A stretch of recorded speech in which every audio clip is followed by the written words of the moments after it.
Hari ini kita mau masak ubi lembut. Ubisoft saham dan keuangannya merah membara. Ini bikin mereka harus ngerevisi target keuangan di tahun 2024 ini. Sebelumnya Ubisoft pede kalau penjualan game mereka tahun ini bakal tembus 1,95 miliar euro atau sekitar 32 triliun rupiah. Dan ngira bisa dapat profit bersih di kuartal 2 sekitar 500 juta euro atau sekitar 8 triliun rupiah. Pakai game yang mereka rilis kayak Star Wars Outlaw dan Assassin's Creed Shadow. Tetapi sialnya Star Wars Outlaw yang direncanain bisa naikin lagi nama Ubisoft, penjualannya malah jelek banget. Bahkan sampai bikin saham Ubisoft turun bebas ke angka terendah selama 10 tahun terakhir. Bikin para investor nggak seneng dan khawatir sama masa depan Ubisoft sendiri. Dan diakui juga sendiri sama Ubisoft kalau penjualan Star Wars Outlaw itu underperform dan nyoba buat benerin beberapa hal yang jadi keluhan pemain kayak penyimpanan, stealth mekanik, dan AI NPC. Dampak keuangan ini juga bikin Ubisoft mutusin mundurin jadwal rilis Assassin's Creed Shadow yang harusnya rilis November 2024 jadi 14 Februari 2025. Alasannya pengunduran ini sendiri karena katanya developer pengen moles game ini jadi lebih bagus lagi dan belajar dari pengalaman perilisan Star Wars Outlaw. Gue suka nih brand yang ngeliat kesalahan dirinya sendiri dan coba buat lebih baik lagi. Delay Assassin's Creed Shadow sendiri juga udah diumumin Ubisoft di X dan Ubisoft bilang bakal nge-refund orang-orang yang udah pre-order. Tapi habis pengumuman delay Assassin's Creed Shadow ini lagi-lagi saham Ubisoft langsung turun sampai 18%. Gue sih inget banget ya, kasihkan mainin Assassin's Creed itu di Origin sama Odyssey. Percis di saham Ubi lembut itu all time high-nya di 2018. Kok bisa ya tiba-tiba meja kebalik kayak gini sekarang?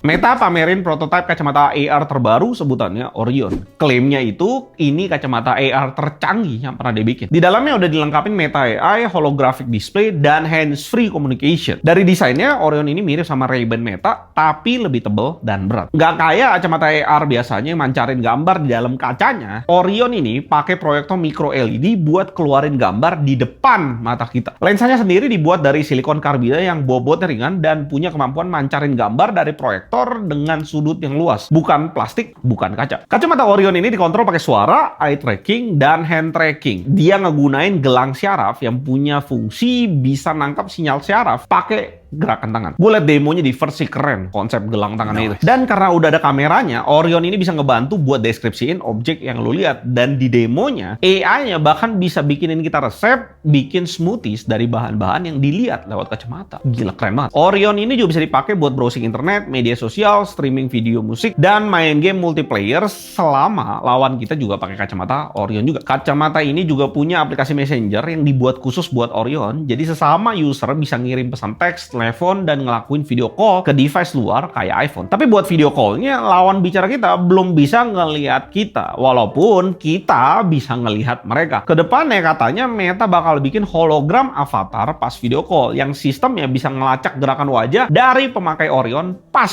video call. Sayangnya produk ini masih prototipe aja. Meta belum rencanain buat ngejual produk ini secara bebas karena buat bikin satu unit Orion Meta aja perlu budget $10.000 atau sekitar 151 juta. Ya kelihatannya Meta pamerinnya buat flexing aja. Udah sampai mana mereka bisa push AR plus AI-nya mereka. Produk kacamata gitu kalau udah sampai mainstream ya, bisa ngerubah dunia konten hanya kipas. Kebayang gak lu hasil kontennya bakal se-amazing apa? Wow!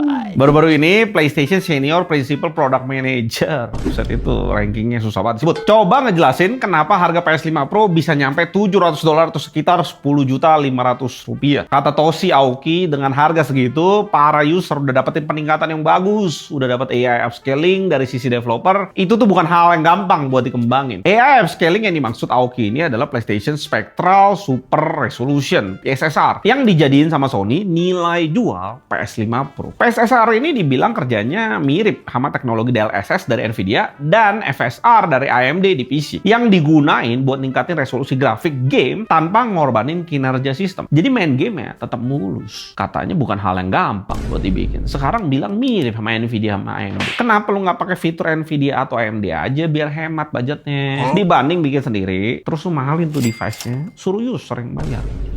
Nggak masuk logika gua. Aoki juga jelasin peningkatan dikasih Sony nggak cuma dari AI, tapi ada juga SSD 2 tera, Wi-Fi 7, dan teknologi lain yang ningkatin pengalaman bermain. Dia ngeklaim ini jadi paket lengkap yang ngasih nilai luar biasa. Luar biasa buat para hardcore gamer yang emang jadi target utamanya Sony. Ya, walaupun Sony bilang peningkatan di sana-sini, tapi banyak yang tidak ngerasain dan bisa bedain peningkatan permainan yang dihasilin PS5 biasa sama yang Pro.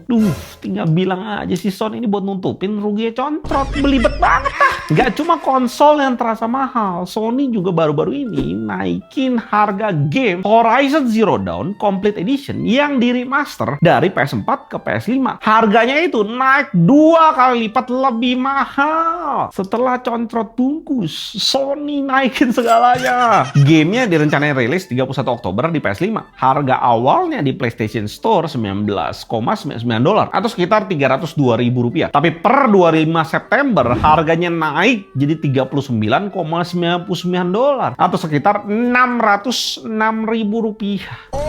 600.000, bayangin buat game 7 tahun lalu. Come on bro. Kenaikan harga ini dilakuin sehabis Sony ngumumin remaster yang ngejanjiin visual yang lebih baru dan fitur-fitur yang lebih baik kayak PS5 Pro gitu Son. Sony bilang buat gamers yang udah punya game Horizon Zero Dawn di PC atau PS, kalau mau dapetin versi remaster cuma perlu upgrade 9,9 upgrade game. Cuma perlu upgrade $9,99 atau sekitar 151.000. Sejak dirilis tahun 2018 di PS4, ini adalah pertama kali harga game Horizon Zero Dawn Complete Edition naik. Semua berubah saat concrot bungkus beneran. Gila, udah punya aja udah mesti disuruh bayar. Udah punya, mau upgrade bayar lagi. Tim Fantastic yang problematik itu mau coba comeback lagi. Tim Fantastic ini developer game The Day Before yang rilis tahun 2023 kemarin. Game yang dapat banyak kritik, sengketa hukum, dituduh plagiat, isu kerja paksa, yang sampai akhirnya gamenya tuh ditarik dari penjualan setelah 4 hari rilis dan refund semua duit pemain yang udah beli. Game The Day Before ini mungkin belum banyak lu pada yang denger. Wajar sih, soalnya game ini problematik banget. Dengan segala skandalnya, kabar terbaru Tim Fantastic ini pengen comeback lagi ke industri game. Ini mereka sampaikan lewat tweet di X. Tim Fantastic bilang setiap orang berhak dapat kesempatan kedua dan nyampein minta maaf. Tim Fantastic ini juga ngepost link web yang dikasih nama The Fantastic Plan for Recovery. Di web itu Fantastic ngejelasin misi baru mereka yaitu bikin game yang disukai banyak orang dan bawa visi buat jadi developer game yang bisa nyiptain pengalaman game yang fantastis dan inovatif. Sekalian di web itu mereka juga nunjukin project game yang lagi mereka kembangin, Escape Factory. Konsep gamenya tuh kabur dari pabrik, ya karakternya gue lihat mirip kayak minion-minion gitu lah yang suka banana. Buat realisasiin game ini, Tim Fantastic ngebutuhin dana sebesar 15 ribuan US dollar atau sekitar 235 juta rupiah dan ngadain donasi di Kickstarter. Fantastic bilang kalau sampai jangka waktu habis dan dana juga nggak kekumpul, mereka nggak bisa ngerilis game Escape Factory ini. Oke lah, gue setuju tiap orang berhak punya kesempatan kedua, tapi masalahnya The Day Before itu jatuh terlalu jauh ke dalam lembah tai. Terus sekarang lo bilang nih, oh kalau nggak ngumpul duitnya, gamenya gue nggak rilis. Ya orang-orang pada bilang fuck you lah. Komen paling atasnya gue lihat aja bilang lo harusnya disuk.